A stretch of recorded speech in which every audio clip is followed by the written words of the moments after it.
Oh, okay. We're good. Mic check, 1, 2. All right, ladies and gentlemen, let's keep the night going. Again, welcome back to Beyond the Rings, the Riley Center kickoff to our LSU Manship School Sports Summit. And I'll do one quick introduction to one of our best and brightest newer faculty members here at LSU Manship, a Manship alum, Dr. Joshua Jackson, y'all, assistant professor in sports communication, bringing a wealth of knowledge in sports comm. Great guy, practitioner experience as well. Josh, we're excited to have you here on campus to lead this great panel here tonight, sir. Let's turn it over to you. Thank you, Chad. Thank you all for being here tonight as well. Before we get started, I would like to introduce all of our wonderful esteemed panelists as well. So we'll start with my far left. This is Dr. Kenon Brown. He is a full professor in the Department of Advertising and Public Relations at the University of Alabama. We don't hold that against him here.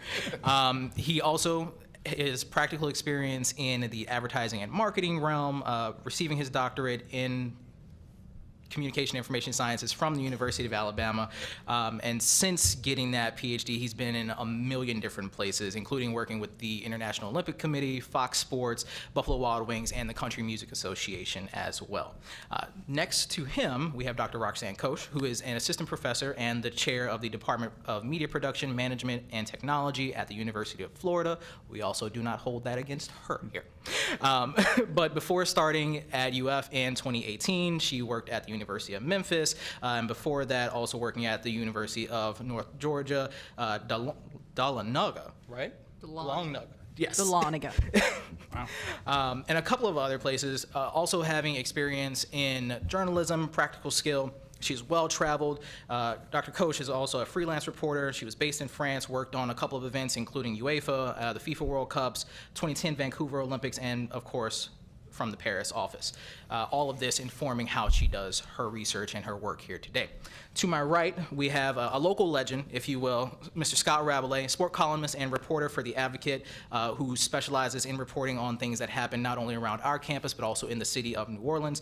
Before that career in reporting, he is also an LSU alum, gives us all the insight, all the analysis, all the play-by-play, all the details from everything from last week's game to what's coming up at A&M. He is your guy, and we're super happy to have him as well. And to my far right, we have Miss Cynthia Potter, former Olympic American competitive diver and sports commentator.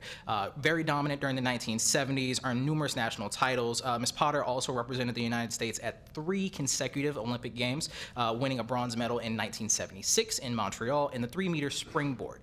After retiring, she then transitioned into a successful career as a diving analyst, giving us some expert commentary, so you've probably heard her voice before and not even noticed it. And we're very happy to have all of you here today. So can we just start with a round of applause for all of our panelists before we get started? Thank you all for being here. So let's start from kind of the beginning, right? This year's Olympics feels like kind of a final return of what we're used to. After having a COVID split 2021, this felt a little more normal, if you will. So Dr. Brown, we'll start with you. Kind of tell us, what was that experience like, covering, watching, and even sometimes analyzing what happened in the 2024 Olympics compared to what we saw in Tokyo? Absolutely. So for me personally, the 2024 Olympics really was a return to normal, just because 2021 almost felt like a forgotten Olympics. I mean, there wasn't a lot of media coverage about the Tokyo Olympics, partly because there wasn't, really any fan participation in the 2021 Olympics. So it really just didn't have the feel of an Olympic Games compared to the Paris Olympics. So it was nice to see like people in the stands, and I think that really kind of helped shape the coverage of the Olympics as well, because the biggest thing that I really noticed about 2024 was that there was just a lot of discussion and a lot of commentary about the Olympics on social media, and not just from professional journalists, but I feel like fans were really involved in the conversation about the Olympic Games a lot more than they were in 2021. And I really think that's just because of kind of the apathy that really developed during the 2021 Olympics, because there weren't spectators in the stands. You didn't really have a lot of spectators, on television, and a lot of coverage on social media as well. So that was was one thing. The other thing that I enjoyed about the 2024 Olympics compared to 21 was just the focus on like the pure Olympic sports. So I'm, talking about swimming and diving. I'm talking about gymnastics. I'm talking about track and field. All of those events felt like they had kind of a resurgence. In 2024, you started to have a lot of compelling storylines. I mean, one that comes to mind definitely was kind of like the three-headed monster of the U.S., Australia, and France in swimming and diving, and just that competition, that rivalry that was really kind of going on that you saw in every men's and women's, race that was happening. So, like, it just felt like the storylines were just very compelling this year in the sports. And when you look beyond just like your traditional like men's basketball and women's basketball, yes, those are going to be exciting, but it was nice that, like the pure Olympic sports were really kind of getting their time to shine this year, more so than normal. Dr. Coche. So I lived those two Olympics very, very differently. One, I wasn't in Tokyo, but I was in Paris. Two, Paris is my hometown, so I was actually at home. And it's very special to have the Olympics at home, and I'm really glad that I got that experience. I don't know that I'll ever get it again in my lifetime, right? Which is why it was so important to me to go back. And so I think, Kenon, you said it right. Like the social media, the lack of social media engagement from fans in Tokyo really kind of killed the vibe, I think, for a lot of us. The fact that for many people, there were, like, a lot of people were still living in fear of the pandemic or whatever else. And so just in general, it felt like it was such a heavier mood back then, right? Paris 2024 was a much lighter mood. It was especially light for me because I basically told everyone to leave me alone so I could enjoy the probably only Olympics I'll have at home in my lifetime. And I told them to lose my number, and it was fantastic. To me, when it comes to sports, and so, I have perhaps a little bit more of a French perspective on it because I didn't follow the Olympics in American media as I usually do because I wasn't in the US at that moment, and I wasn't making that effort either. So I was following it through French media much more. And literally yesterday, France I don't know if I think it kind of came here, but table tennis became huge in France over the summer thanks to a pair of brothers, it's a very French name, the Lebrun brothers, who, and the oldest of the two just won the European Championship Sunday.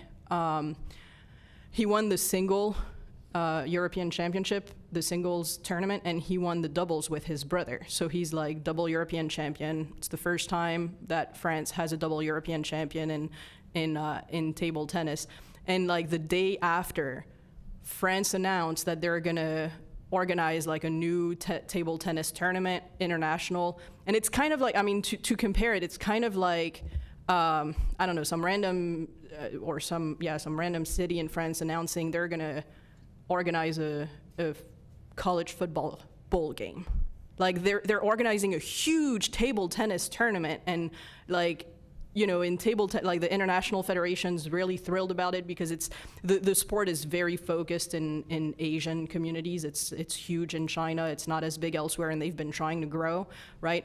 And so that to me is a good example, and it's going to be interesting to see how it evolves of like what the Olympics can do. And so that's kind of one of the things that I remember from it. And I don't think that would have been possible in 2021 because of everything else going on around. So like the karate in 2021 was pretty popular, was very successful in terms of results. And the gold medalist in the star category was French. And so everyone thought it was going to come back in 2024 for the Paris Olympics, and it didn't. And I think part of the reason it didn't is because the Tokyo 2021 Olympics are the forgotten Olympics for now. And so, yeah, it will be interesting to see. I think that's what I'm interested in over the next few months, years, is to see how those more minor sports, so to speak, will evolve based on how the Olympics or how successful they were at the Olympics this past summer.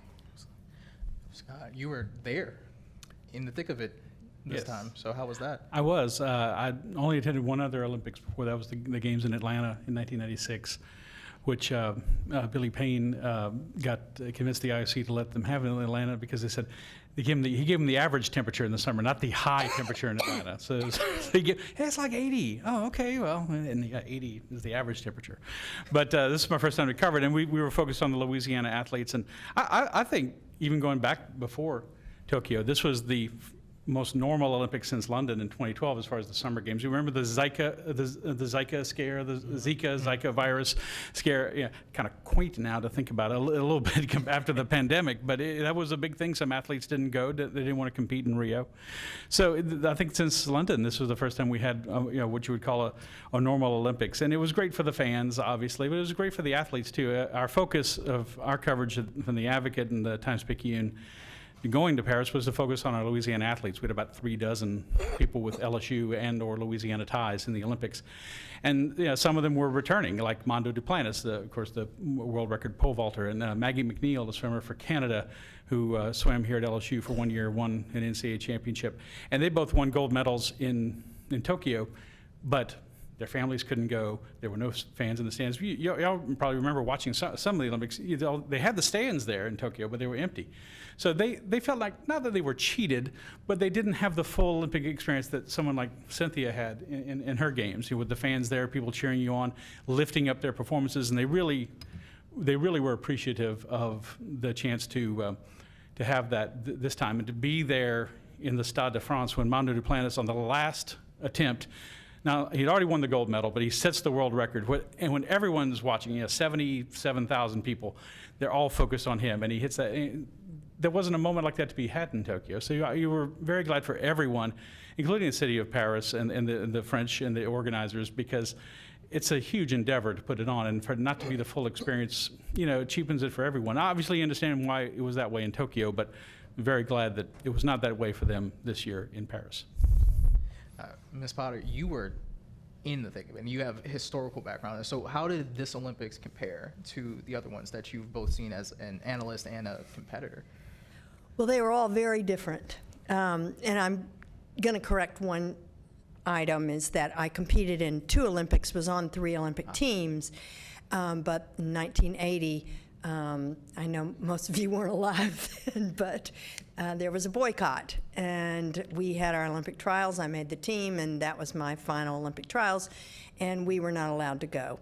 That's a whole nother story that for another time. Interesting one, but Yes, it is an interesting one. It took me a long time before I appreciated Jimmy Carter, but I certainly do now, and I live in Atlanta, Georgia.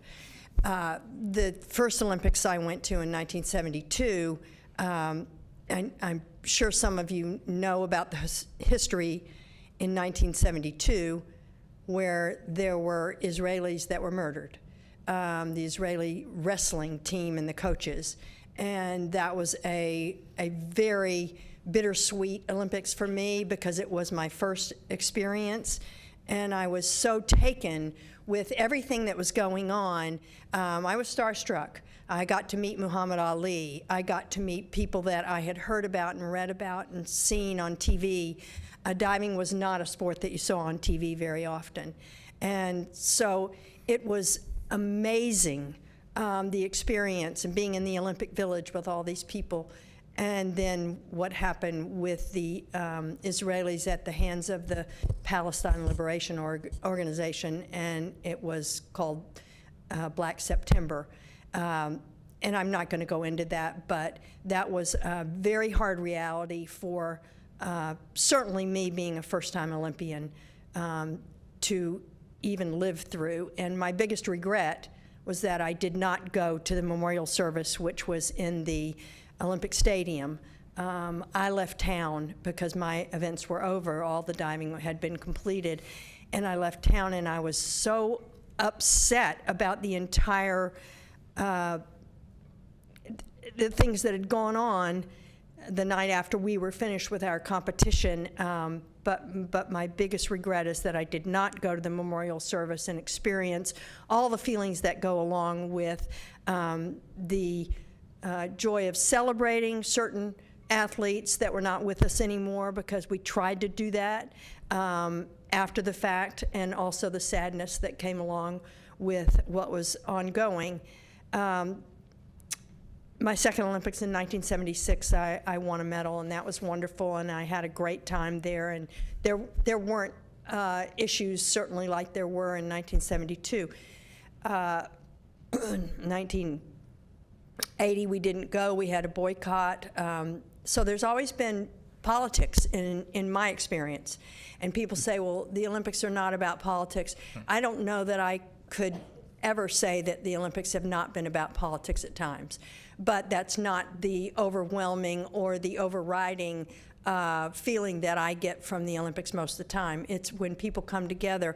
I have best friends from Russia, especially, when I competed. The Chinese did not compete. They're the best in diving these days. They did not compete.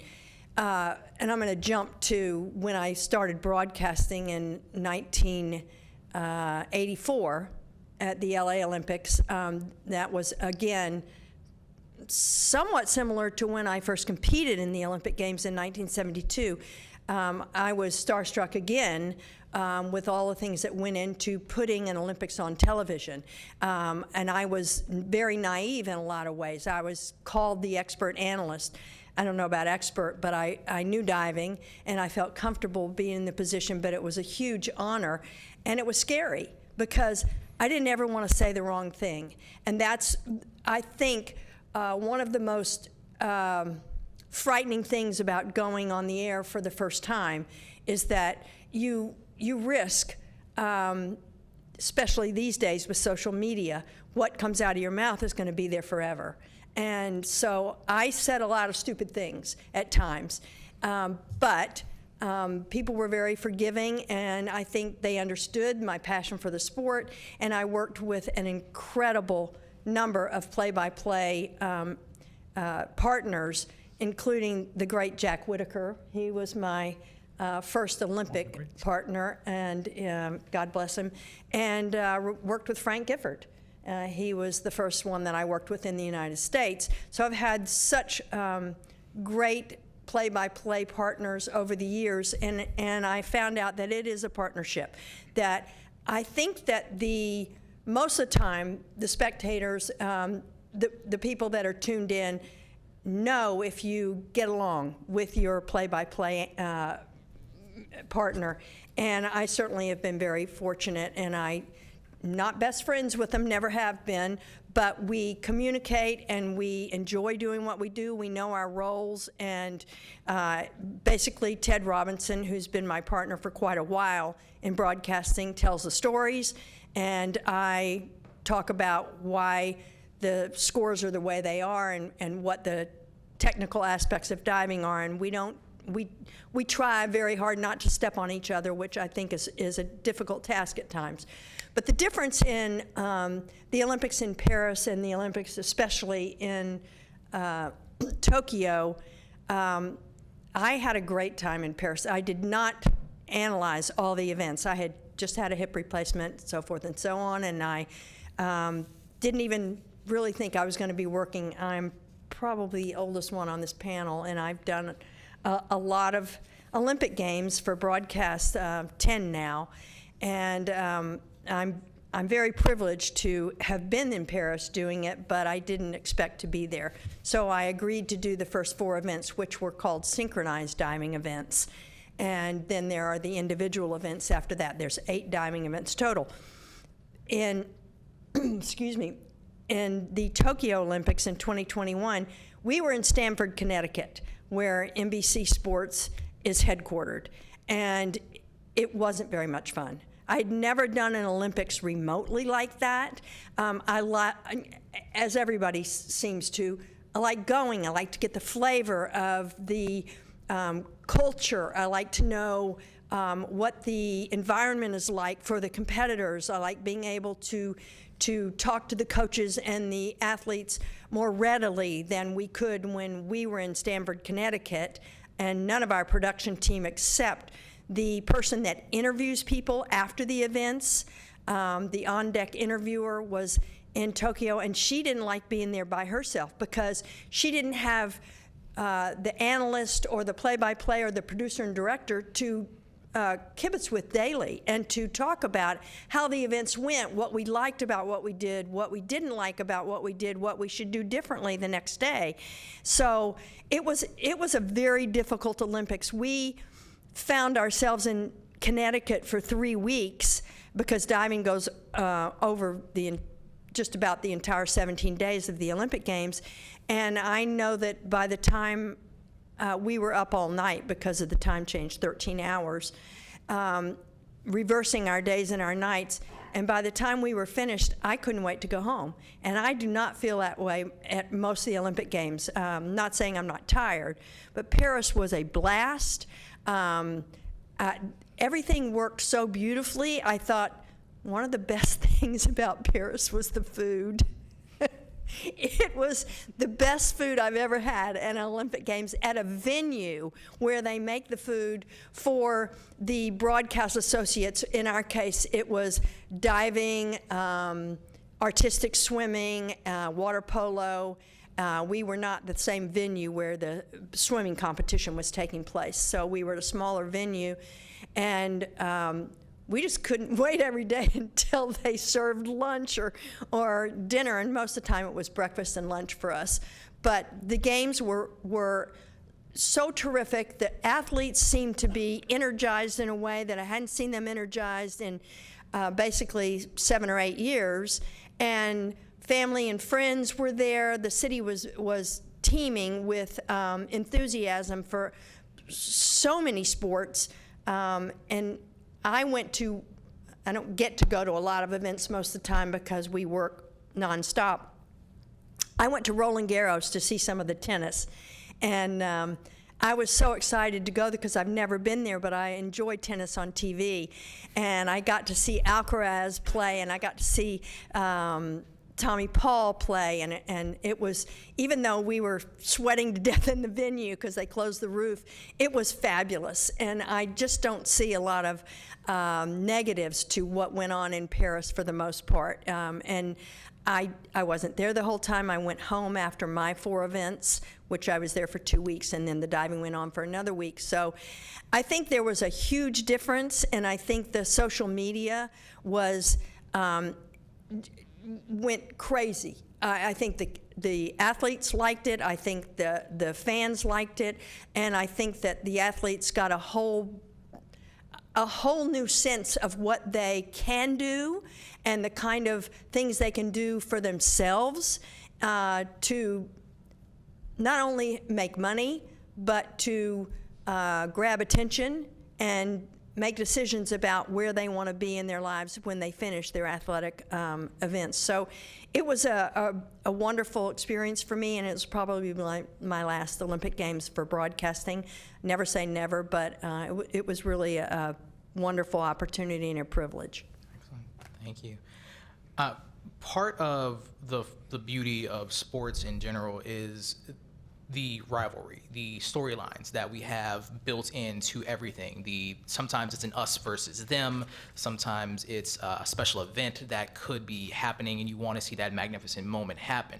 And we've kind of alluded to this already within the conversation. So Scott, I wanted to start with you. With all of these built-in storylines that happen in the Olympics, what were some of the moments that stood out to all of you, especially as someone that was there covering Armando Duplantis and the Sha'Carri Richardsons and everything of the like? Well, like I said, the Mondo's moment when he extended the world record, when he won the pole vault, and he'd already won, that was tremendous. Sha'Carri Richardson, this comeback story. Of course, she qualified for the Olympics in Tokyo. She was left off the team because she had failed a drug test. Now she comes back. She runs the 100 meters in the rain, finishes second. It didn't get off to a good start. Then she's in the women's 4x100, and she finally wins the gold medal. So that was a tremendous story. Simone Biles, of course, I didn't see her in the final. I saw her earlier in the prelims, but she was one of the biggest stories. Obviously, she is everybody remembers probably what happened to her in Tokyo. She had the twisties. She pulled out of some events, opened the door for Suni Lee to win the all-around gold medal, who went on to compete at Auburn. And then she comes back, and she's the double whammy of this famous athlete and also a sympathetic figure. People are like, they're pulling for her on this personal level because of what she'd gone through in the Tokyo Olympics. And then we had a lot of the other Louisiana athletes, like I said, Kristen Nuss and Taryn Cloth, the beach volleyballers. They competed. They were number 2 in the world. They didn't medal, but they won their group, and then they got to the medal round.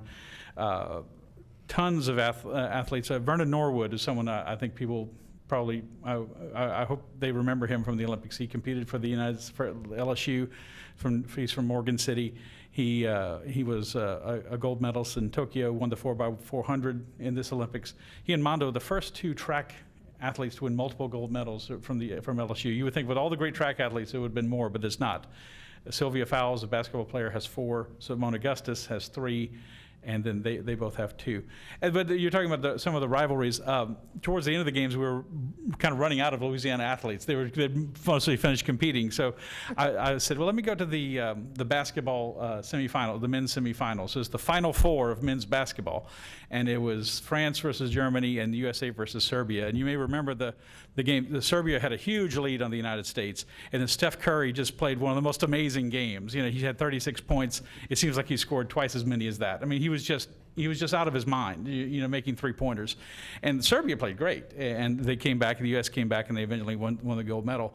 The first game was France and Germany, and the French and the Germans, they have a history, let's just say, right? I mean, there's been a little antagonism between France and Germany over the years. So I'm like, well, this is going to be fun to see France. And there were a lot of Germans in Bercy Arena. Did I say that remotely right? Bercy.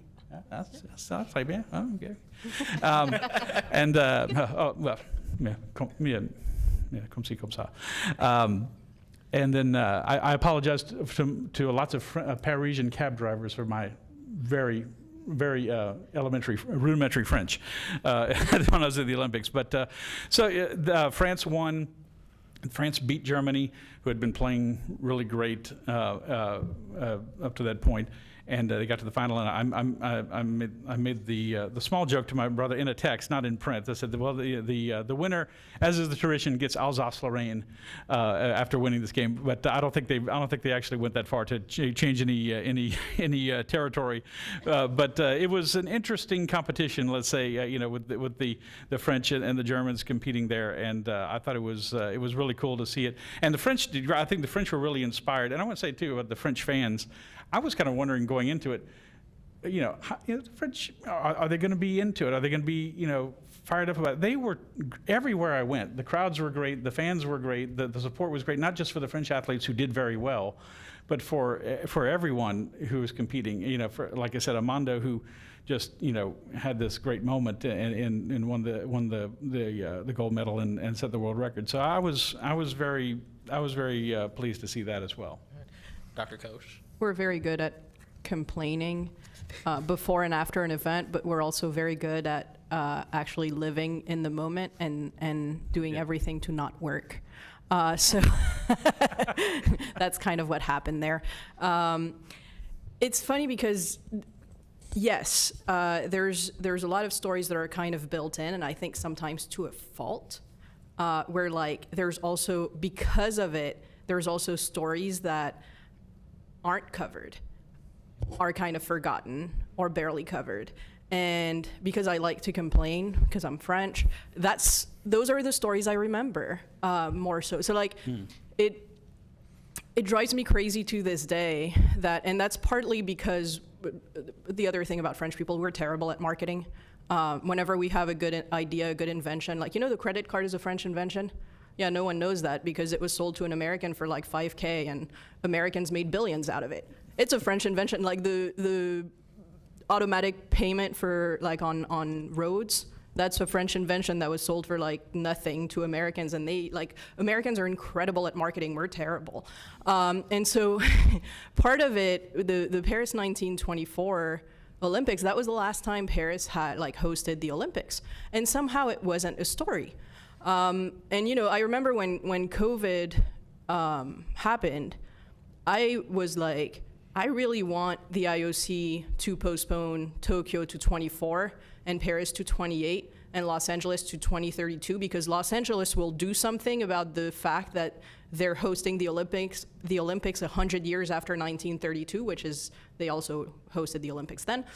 And Paris will do nothing in 2024. And sure enough, that's exactly what happened. And the fact that it didn't become a story, even through journalists, is puzzling to me. There's also, like, I'll just give one other example for time purposes, but there's the guy in you mentioned food earlier. The guy in charge of food for the Olympic Village, that was a little bit, in social media, it became a little bit of a story, right?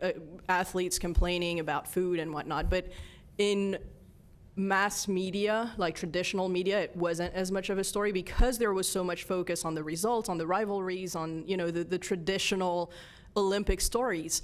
But that guy had, like, he said something, and I'm like, how did that not blow up? He said something like, you know, athletes, they don't eat like regular people, they eat a lot more. And it's like, how do you not know that? It is your literal job to know that. And you said that with just amazement and just surprise on your face. That doesn't make sense. And the fact that it didn't blow up is, I was shocked. I was like, and I think that under other circumstances, it probably would have blown up too. I think we also benefited from, you know, France is we tend to have a good image abroad when it comes to aesthetics and food and this and that, right? And so we benefited from that. If it had not been France, if I'm being honest, if it had not been France, it had been like Rio in 2016, which suffered through a lot of bad press in some ways. I think that would have blown up at the time. So I think there was so to me, what I remember more are the things that weren't stories when they probably would have been in other circumstances. That's a good note. Dr. Brown? Yeah. So that's crazy to me that it was 100 years between. So you didn't know? That's No, crazy, right? I had no idea until now, and it blows my mind that wasn't a bigger deal. Like, Well, that's insane. And it was 130 years since the Olympics, the modern Olympic movement was created in Paris. And they used neither of those things. That's crazy. Sorry, that blows my mind.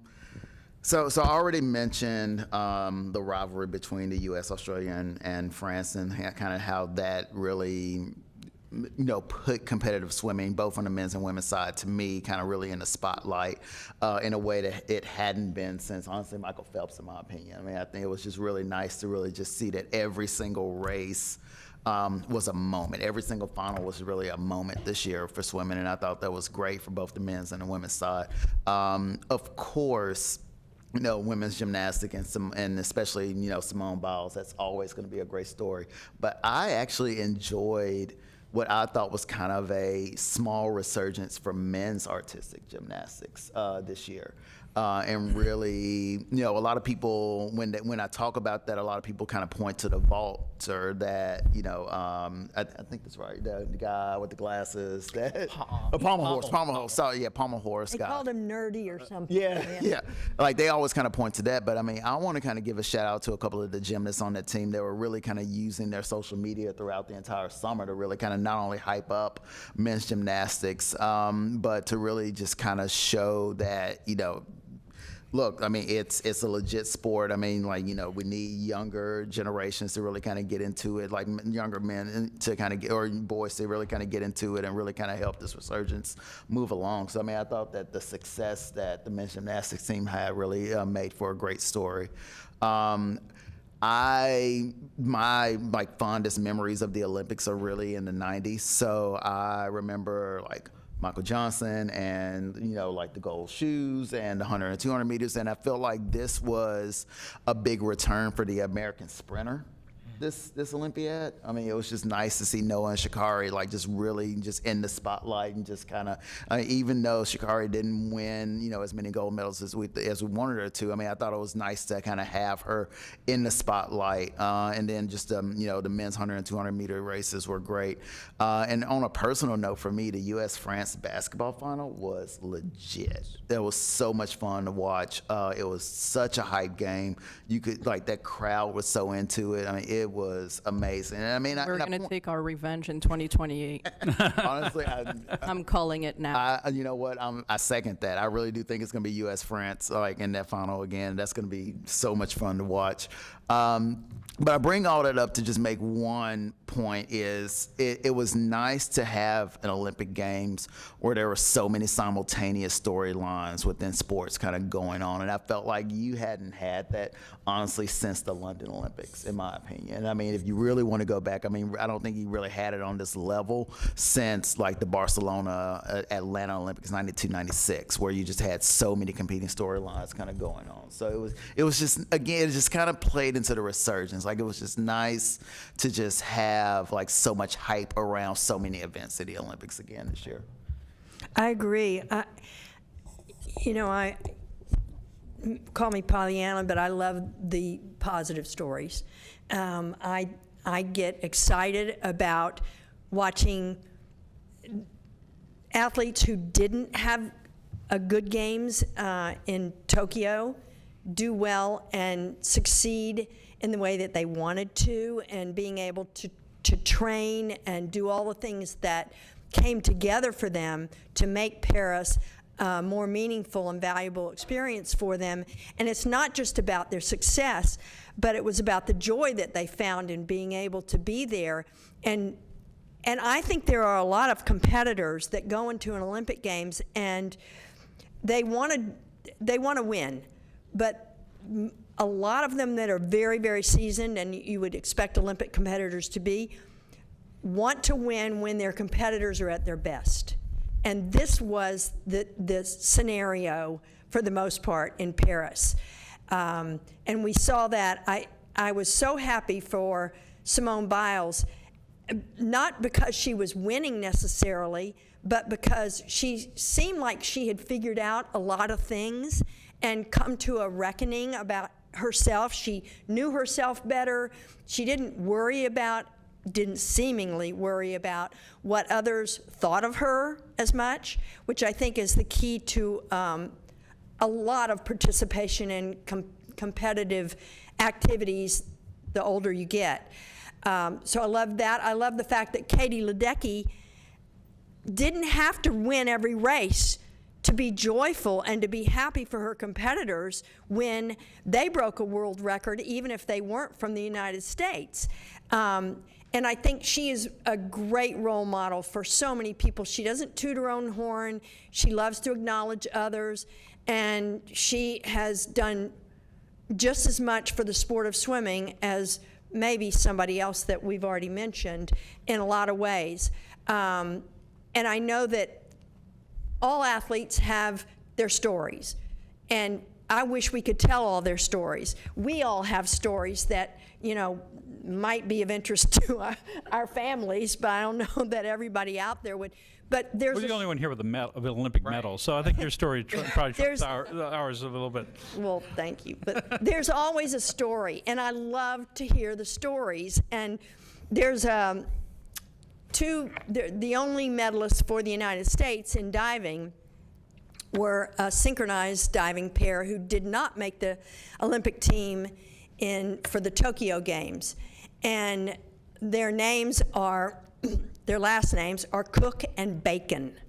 So they branded themselves, and that started 3 years ago at the Olympic trials, Cook and Bacon. And they won a silver medal, which was, it was a wonderful performance, but it was the way they changed in between when they didn't make the Olympic Games and when they, as a pair, one of them had competed individually in Rio, but had not made the finals in the diving event that she was in. So this was a success story that was a lot of fun, and you saw the family dressed up as, a piece of bacon and a frying pan or whatever. And so there were lots of fun things to be had, and at times frivolous, but that's, to me, what makes the Olympics so versatile and so much fun, is you can pick where you want to be and what you want to watch and what your interest is on any given day. I love the equestrian, and to me, Of course, the riders are stars, but the horses are it. Yeah. They are athletes like none I've ever seen, and so people say, well, how can you watch a horse dance for that long? Well, to me, I'm an animal lover, so I'm just intrigued by that to an extent. I love table tennis, but the story in diving was Chinese, and it was all about the Chinese for the first time ever winning every event. 8 events. They've been saying they wanted to win every Olympic event for many years, and they didn't start competing in the Olympic Games until 1984. And so it's been a long time coming, and they've won every event at the World Championships a number of times. But they have targets on their backs, and you can feel any way you want about them, and that's the beauty of it. You can acknowledge them for their expertise and the things that they do wonderfully, and you can say, well, the rest of the world wants to beat them so badly that they would just curse them in a way, but you have to appreciate their artistry and what they do. I think if you're a passionate person about a sport or some endeavor as such, and the things that they go through are completely different. Their system is completely different from anything we know in the United States.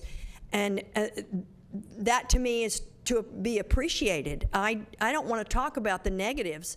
I want to talk about how they got from point A to point B and how the rest of the world is dealing with it. So there were a lot of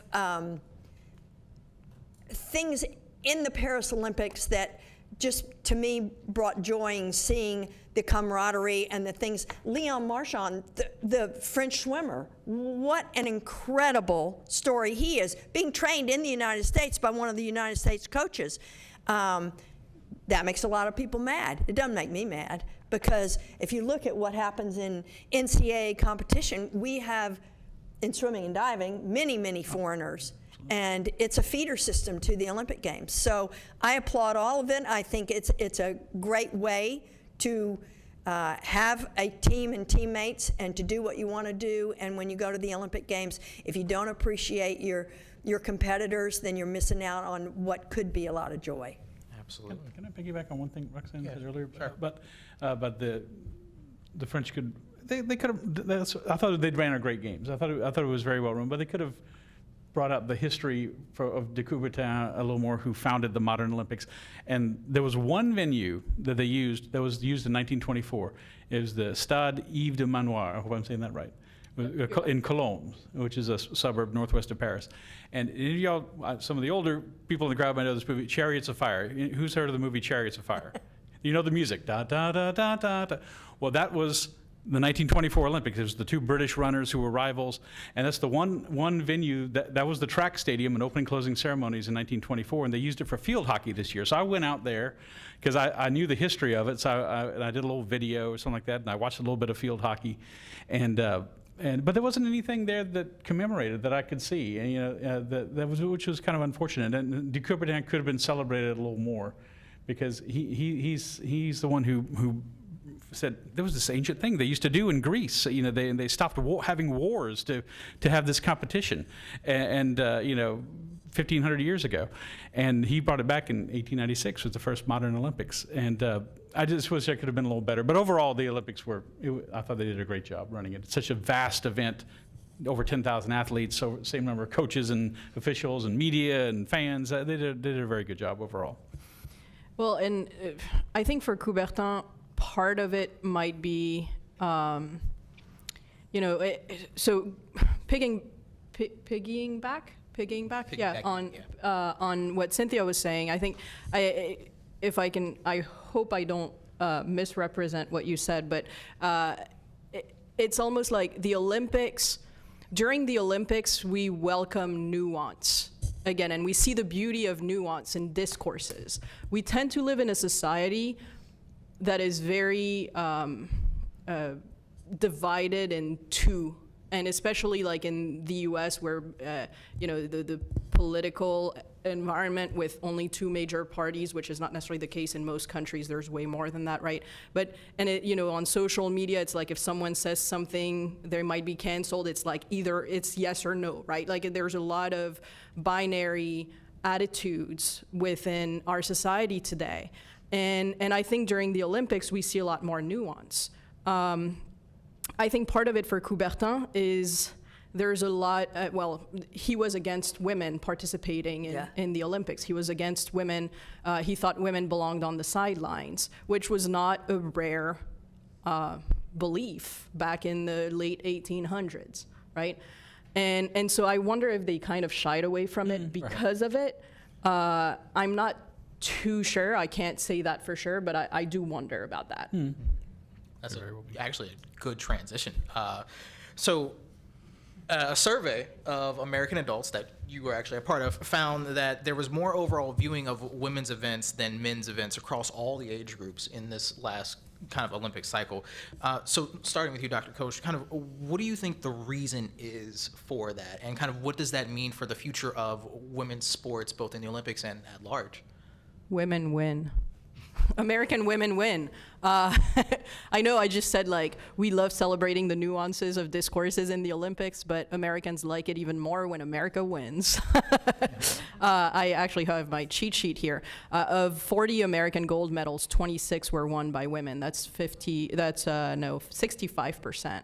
And of 126 total medals, 68 were won by women. That's a total of, that's 54%. And then you had also like mixed events where, you know, women are involved just, and so are men. But so if you were to put together the percentage of medals, whether gold or any type of medal, won with the participation of women, you're going to get like pretty high up to like 70% or something like that, right? So that's significant.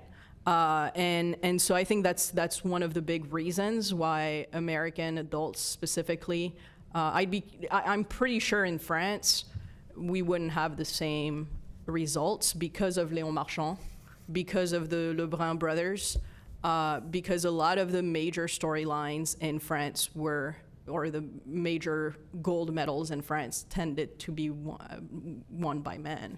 And so I think, you know, even if, to go back to him, Coubertin, he wanted to get away from patriotism and things like that. He wanted it to be a celebration of unity and multicultural diversity and all of that. Ultimately, when you have people walk around with their flags, patriotism happens. Big whoop. and so I think, you know, the fact that American women win is a big thing. I think also, and I'm going to try to say that without being upsetting, but it's a trend to support women. It is trendy. And, you know, it's trendy to want to be part, and some people do it for the right reasons. Some people do it only because it's trendy. To, you know, support changing social norms, being open to diversity that includes women's sports. In sports, diversity include all women, right? And so as far as like what it could do for the future, I think the future is now, like it's already happening, right? Like more investment. We see it in the women's soccer and basketball leagues here in the US. More youth engagement, a lot of people are enrolling their kids, and that happens every Olympics, by the way, every single Olympics. In France right now, they're struggling in swimming. It's not necessarily for only women, but just girls, but swim clubs don't have the capacity to accept all the kids. And that's all because that's the Léon Marchand effect. Same thing in table tennis. They don't have the capacity. They don't have enough table tennis tables. That's a lot of table in that. So I, you know, you have kind of like that knee-jerk reaction right after, and we're seeing it right now. But I do think cultural change, social change will take time. It does take time always, right?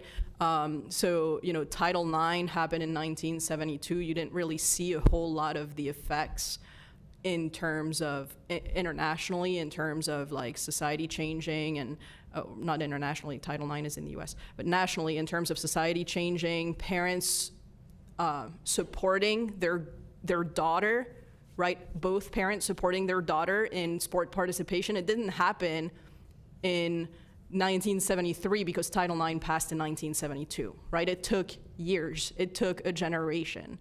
When, England stopped banning soccer in 1971, you didn't really have that cultural change in the 70s to accept women playing soccer. That's very recent in England. Like, we're talking about a 2005 to 2015 type of social change where England is finally embracing women's soccer.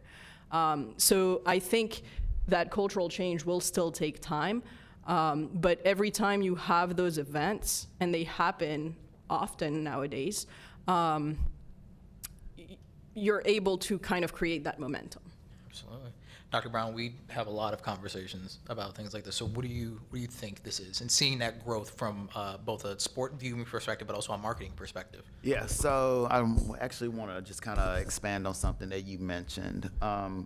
To me, it seems like we are reaching a critical point in women's sports. And the reason I bring that up is not only because of the coverage that you saw during the Olympics, but you also alluded to the fact that the Professional Women's Soccer League in the United States they're seeing booming attendance records across their season. The WNBA this year. And a lot of people kind of allude that to like the Caitlin Clark effect and like her rivalry with Angel Reese, and that kind of stemming from college basketball to the WNBA. But there's so much more behind the attendance records that they were setting and the viewership records that they were setting, and I'm hoping to see that momentum kind of carry. I mean, I don't know how much you follow the WNBA, but they actually just started negotiations for the new collective bargaining agreement the Players Association did either last week or this week, and I'm hoping that momentum is going to carry them into honestly getting higher salaries, because they deserve them after just a record-setting, not just year, but last few years they've had. Really off the backs of the Las Vegas Aces, in my opinion, and just kind of how that team has just really thrusted the league into the spotlight. And all of that is to say is, I hope that we're hitting a point where we're actually not just going to see that peak during the Olympics. Like, it really is a point where we're starting to see a surge of popularity for women's sports, and not just during the Olympics, but really just hopefully annually. I mean, I can't predict if that's going to happen, but I feel like this feels a lot different from previous years and previous coverage of women's sports. I mean, I just feel like the vibe is stronger, and I mean, there's a lot more support for women's sports. And maybe it's just because I'm a huge basketball fan, so maybe it's just like my loyalty to the WNBA and like my love for women's basketball. But it, like I said, it just feels different now. It just feels a little bit different right now. Hashtag girl dad. Yes, actually. Cynthia. At the risk of sounding very self-centered, when I went to college in 1968, there were no programs for women. And I wanted to dive more than anything in the world. And I wanted to continue my diving. The best I'd ever done in the United States was a 5th place at the Nationals, which was good. I'm very proud of that, but I didn't have options until I was graduating high school, and the coach from Indiana University called me one night. I knew who he was. I didn't think he had any idea who I was. And I answered the phone, and he asked me if I knew who he was, and I said, yeah, you've coached Olympic champions, and I didn't know why he was calling me. And he eventually, to make a long story short, said, do you want to come to Indiana University? And the first thing I said was, what for? Because I didn't have it, it was not in my psyche, it was nowhere that I could go and participate in a program, not represent a college or a university, but I could participate in a program where I could continue the sport that I loved. And I wanted to make an Olympic team. I wanted to go to the Olympics. I wanted to test myself. And the conversation went, what do I have to do? He said, well, you have to apply. And so I made an application, and he said, but you'll have to come this summer because it's Olympic summer, and I think you can do well. I don't know that you can make an Olympic team, but I'd like to train you, and you can dive with the men's team here. He wasn't paid by the school. He was allowed, with the agreement of the swimming coach, to have, he said 4 athletes, 4 women a year that he would train. It ended up being more than that eventually, and there was no Title IX yet. So when I hung up the phone, I was in shock that maybe I could continue the sport that I loved and doing something that I had felt like I had not finished. And I went into my mother, and who was sitting in the living room, and I said, Mom, that was a coach at Indiana University, the diving coach. And she said, that's nice. And I was like, well, I'm going to go to Indiana. And she said, you are not. It was parody. It was funny. And I said, yeah. He said I could come. And so a couple weeks later, my mother and I got on an airplane.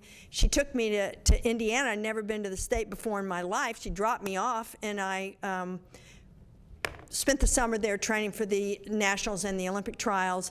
And I won my first nationals, and I was the alternate on the Olympic team. So I think what has been said, especially by these gentlemen and Roxane, is that when you have opportunities to pursue, and I know it's cliche, dreams, whatever you want to call it, you are allowed to do it these days. We were not allowed to do it. And so you have much more youth involvement these days, because when little girls find something they like to do, then they're encouraged to do it, and they're not discouraged because it's not acceptable for young women. And that is connected to university programs. Now there are university opportunities and scholarships. I don't know what's going to happen with the new landscape of the NCAA, but that's a whole nother topic altogether, to some of these what we would call Olympic sports. And then eventually, and now we're seeing that, pro leagues. So we're seeing the universe change for women especially. I'm not saying that men aren't having their universe changed as well, but for women it's been drastic. And I love the fact when I hear, especially parents, fathers, say, my daughter is a great soccer player, and I hope she can continue it in college if that's what she wants to do, because that wasn't allowed many, many years ago. And so it's incredible to me that these opportunities have presented themselves, and now we've got to deal with NIL. Scott. The Paris Olympics was the first Olympics ever where there was gender parity, where there were the same number of female competitors as male competitors. So from what Roxane said to de Coubertin's, obviously very outdated attitudes at the start of the Olympics to now, it's taken a long time. What was the slogan for women's tennis? You've come a long way, baby. Yeah. Back in the 1970s, for when Virginia Slims sponsored the women's tennis circuit, women have come a long way.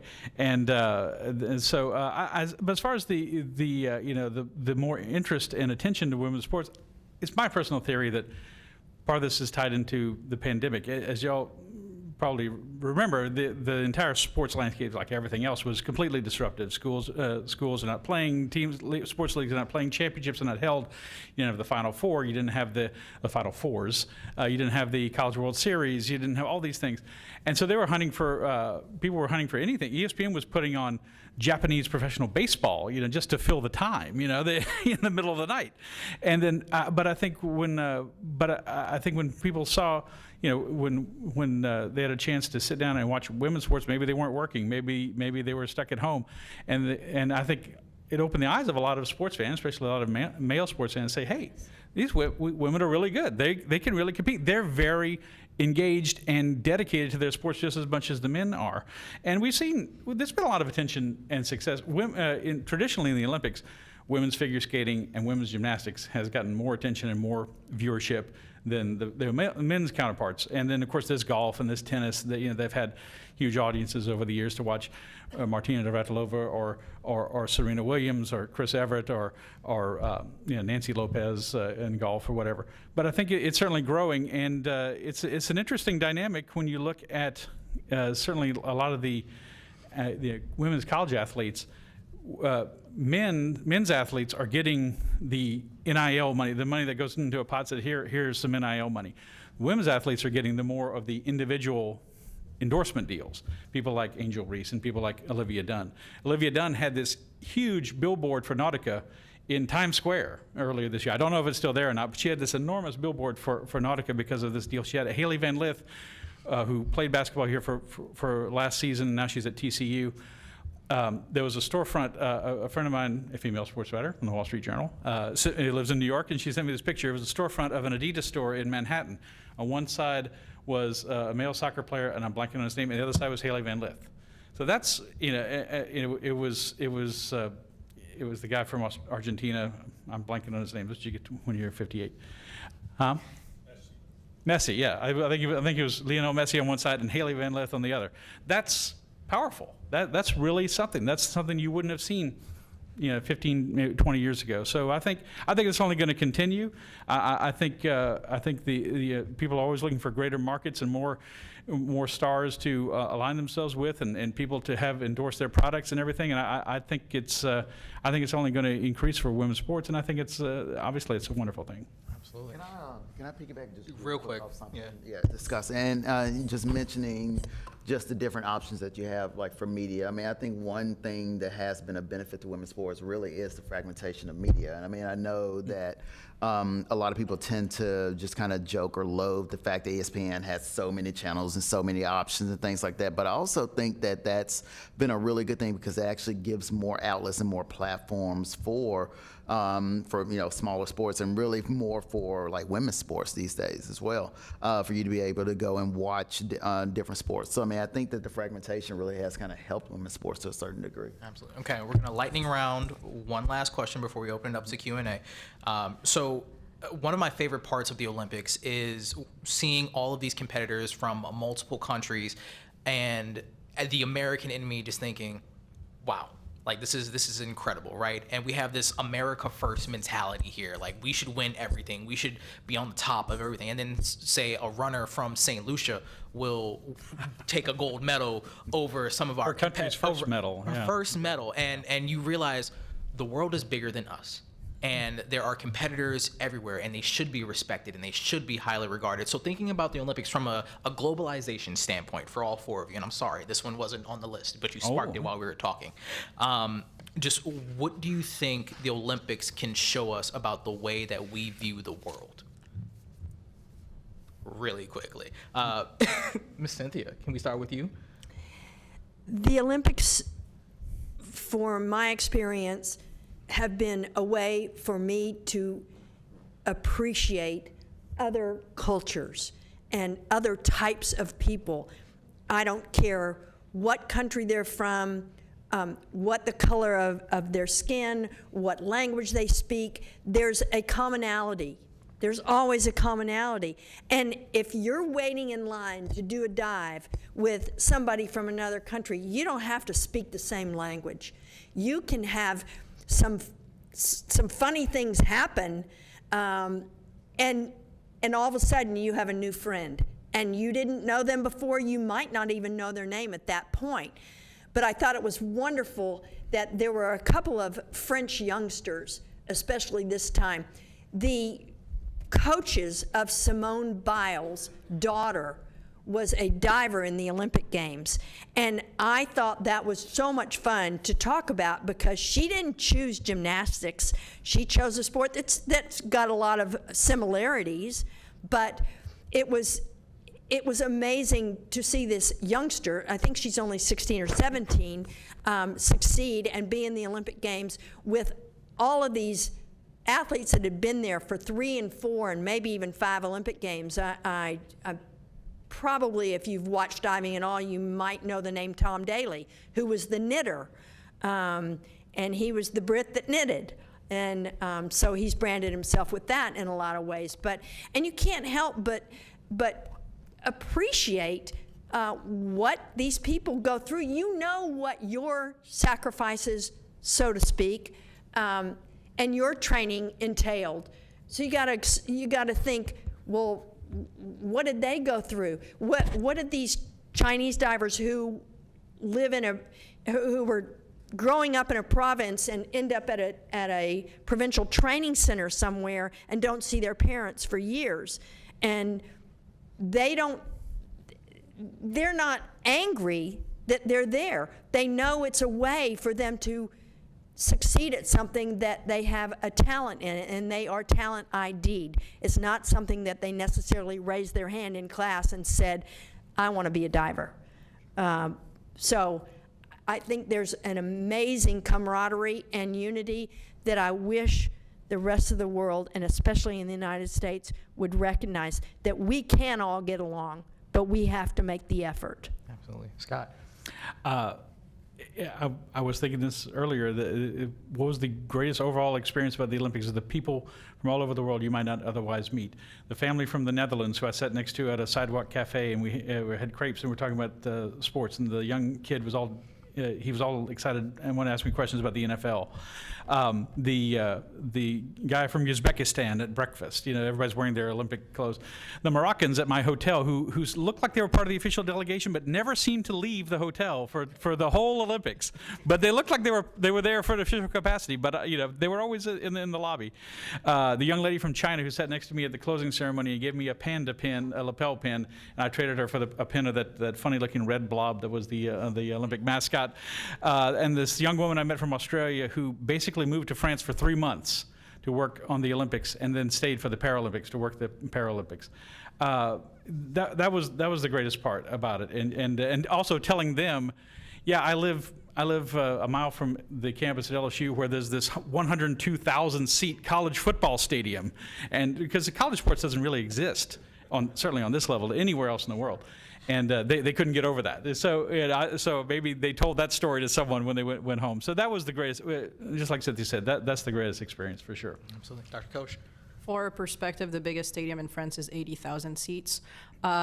So yeah, just to say something different, because I completely agree with that, and that probably would be my answer, both of you. But just to say something different, I'll say how, despite all that diversity and you're not lost. You feel like you belong no matter what. I mean, it was easier because I was home this time, but I was at the 2016 Rio Olympics, and it's like, I see someone holding an American flag and I just go and talk to them and they're totally fine with that. I see someone wearing, having a French flag, I go and I run and talk to them, and and people are welcoming. And you always feel like you belong. Like someone, during the student panel, someone mentioned chants. It was so awesome to be able to chant because I don't get to do that when I'm here, right? I love the US, I love my life here, and it does feel like home to a certain extent, but I was raised in France for I spent the first quarter century of my life in France, and it's always going to be a part of me. And so at the Olympics, no matter where they are, it happened in Rio, in London 4 years prior, I can always find my people, but the reality is if we had been in France at that moment together, we probably never would have talked to each other, right? So again, related to the people, but more about how it makes you feel and how you belong no matter what. Dr. Brown, take us home. So to me, sports really is kind of a universal language. I mean, it transcends race.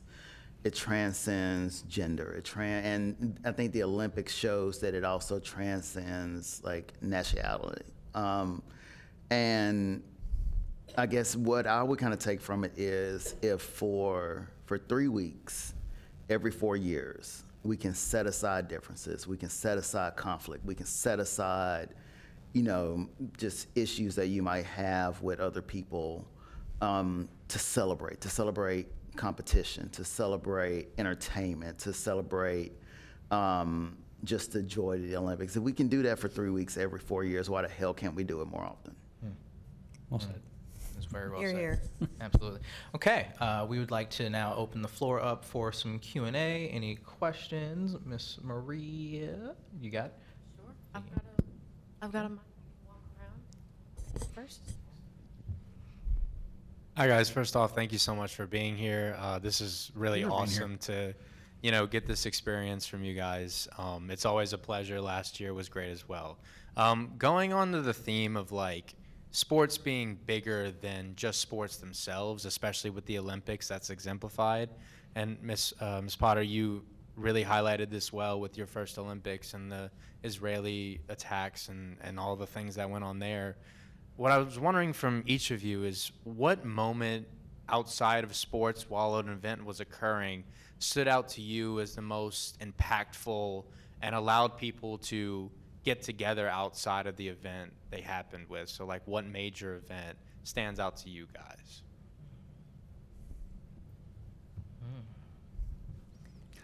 I was just, again, I was Roxane was talking about chanting. I just remember everybody swaying and singing, "Oh Champs-Élysées," "Oh Champs," at the Stade de France during these little breaks, and just everybody, obviously people from around the world. I mean, there were a lot of French people there, obviously, but just that was just, it was just one of those cool moments. And there was a young lady, I'm blanking on her first name. Her last name is Jackson. She was a soccer player at UL Lafayette and at Southern University, and she was an Olympic artist. She was commissioned to do a couple of paintings by the USOC, and she's a sports artist, like Leroy Neiman was. People may have heard of Leroy Neiman, who's passed away. And she was commissioned by the USOC. She did a painting from the opening ceremony, and she did another one, and they helped put them up at the USA House, and that was neat, because there's a cultural aspect to the Olympics as well. There used to be, many years ago, there were medals awarded for artistic endeavors. Yes. But a lot of people don't know that. And she said, it's her dream that I never got to compete in the Olympics, even though she was a soccer player, college soccer player, but she'd like to see that return. And maybe it will, maybe it won't. But it was neat to experience that part of it, because there's always a cultural Olympics aspect to it as well. I really thought they were going to bring that back in homage of the 1924 Olympics. I was kind of disappointed they didn't. I think to me I forgot my train of thoughts.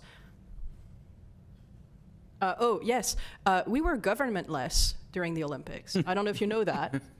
France didn't have a government during the Olympics. The president of France, so we had European elections for the European Union, and the far right party, or one of the far right parties, won the European elections. And the next day, the French president decided to dissolve Congress because he thought that Congress no longer represented what French people wanted.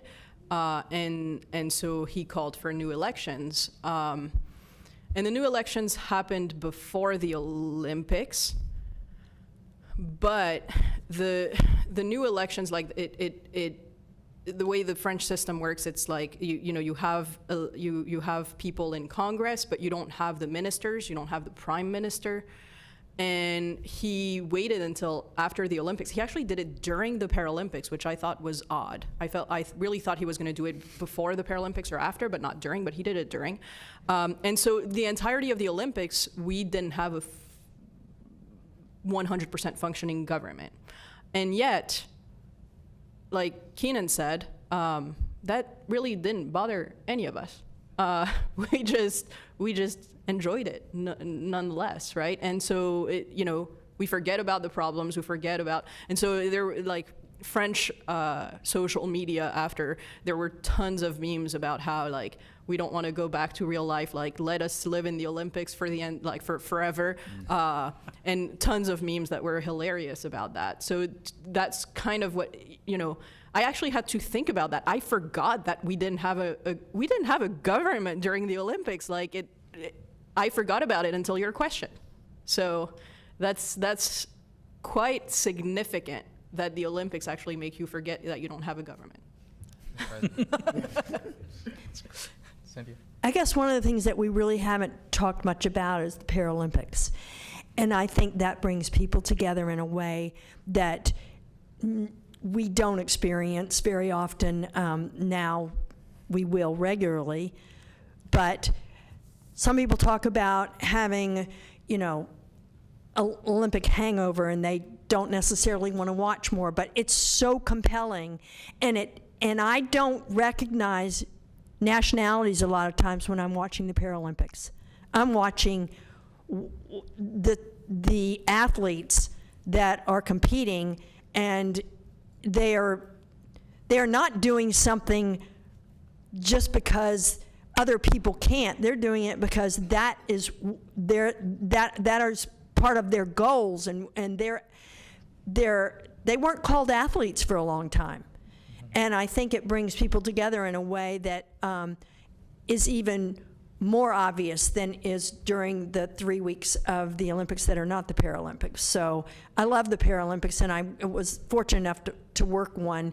I went home every night, and I worked the swimming events. They don't have diving in the Paralympics for obvious reasons, but I went home every night, and I was, I felt a spiritual connection in a way to some of these people, not just because of some of the things they said in an interview, but the way they conducted themselves and their gratitude for so many things that the other Olympians weren't necessarily as acknowledging of. Let me just leave it at that. Absolutely. Dr. Brown? So one of my favorite pastimes is to go on social media and watch people dunk on idiots that just bring up just random, just stupid things. And one of my favorite things to see was when the controversy happened with, and forgive me, I'm not going to try to pronounce her name, the Algerian boxer. And the controversy that kind of came up with that, and how a lot of the so-called political pundits in the U.S. really tried to just kind of misrepresent her, and just sometimes just being just blatantly wrong about the story and the situation. It was really nice to see not only other Americans call these journalists, and I use that in quotes, out, but just seeing people from other countries too call them out on just how blatantly wrong, how inaccurate the stories were.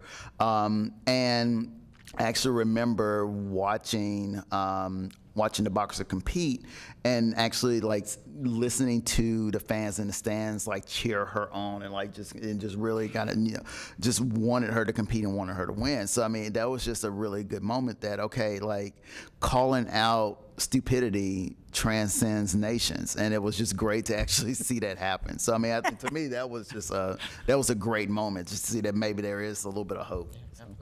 Another question. Yeah, we got one more. I mean, we can hear you anyway. You're good. What would you say was something unique or innovative that you experienced at the Paris Olympics that may be replicated and continued upon in Los Angeles? Speed run. I have to think about it. I can jump in. Go for it. Go ahead, please. NBC did a great job of marketing all of their particular outlets, and just really kind of calling to attention to multiple ways that you could actually watch the Olympics. So I remember jumping around pretty much every day from outlet to outlet and platform to platform, and just different channels on Peacock, and catching a table tennis match one time, and then catching a diving competition. And it was just nice that they really kind of called attention to that, and I hope that they do even a better job of that for the 28 Olympics for sure. To me, I would say not that they did it well, but they hinted at doing it well and then didn't execute it well. The mascots. When they introduced the mascots, they talked about how they wanted to create a whole universe, kind of like the Smurfs, but it would be with the mascots. And so I kind of expected, because they said that, I expected in our multimedia environment, I expected comics or videos and things that they would create, storylines that they would create with the mascots to kind of build up the excitement about the Olympics. And they didn't really follow up as well as I thought they would or hoped they would. Again, we suck at marketing. And so but so I would love to see Los Angeles take that on. I would love for, because they would kill at that. They would be amazing. And I hope that, we're hosting the Olympics in the Alps in 2030, the Winter Olympics. And there's kind of like a half movement in France to bring back the Frige for the 2030 Olympics. And so I hope they do that and actually create the universe they promised. Cool. Scott? Well, Paris is an old city with an old infrastructure, but they've got a lot of great public transportation with the metro. And my hotel was out in the suburbs. I was actually out in a town called Rueil-Malmaison. How did I do? Good? Pretty good. Oh, all right. I think I'd make a better French grade here than I ever did in school. And which Rueil-Malmaison is where Josephine Bonaparte lived and is buried. So I went to her tomb in the church in the town square. Anyway, so they got the suburban trains and everything, and obviously LA is known for the car, right? Obviously the car is king. And I remember in the '84 Olympics, they were afraid it was going to be Carmageddon, right? It was going to be just this awful traffic, but it didn't materialize. People stayed home or they stayed off the roads. They left town. Yeah, they left town, yeah. And LA does have some public transportation now, so hopefully it will be even better. I'm sure it won't be quite as good as Paris, because Paris has, you can only walk a few blocks in the city of Paris without coming to a metro station, and then there's buses and everything. But hopefully that will be better, because obviously we don't need smog alerts during the LA Olympics for the athletes and the fans. Paris is much smaller too. True. I think there's a yin and a yang for me of this, because I love the possibilities that AI brings, and I'm also leery of the science and the biomechanical engineering with AI of artistic endeavors.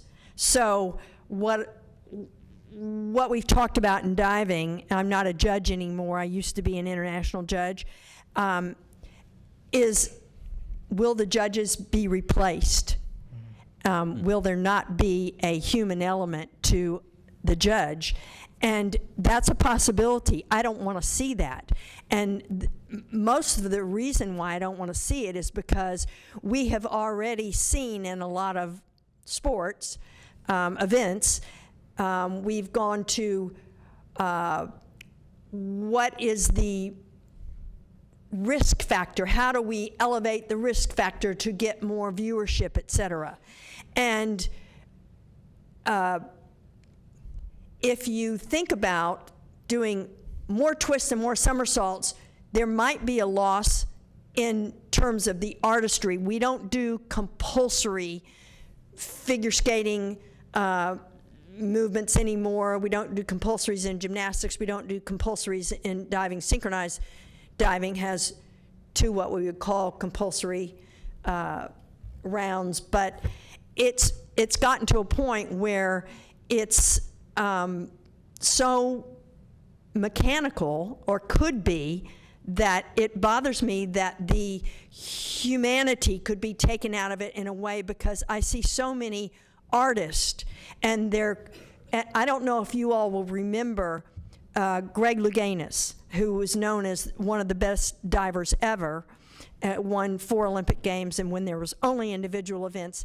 And he had a sense of artistry that overtook sometimes the lack of his technique, that would blow you away with, you wanted to see more.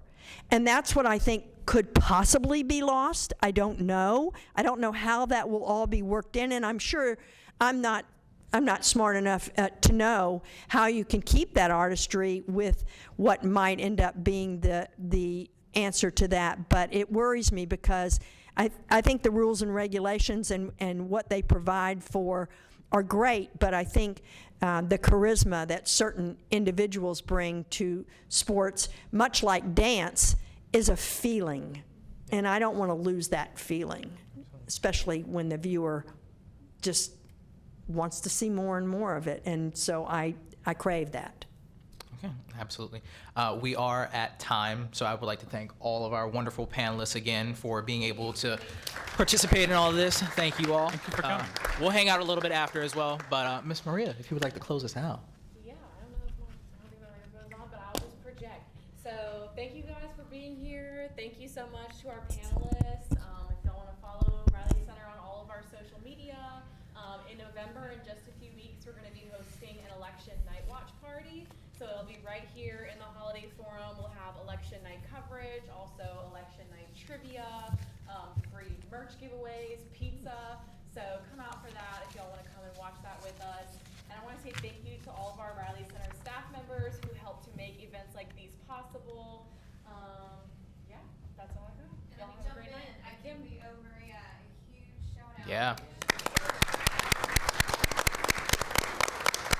Thank you all for being here, and a huge thanks to our panelists. It's been an incredible event, so thanks to everyone. Thank you all. Thank you, Ken. Have a good night.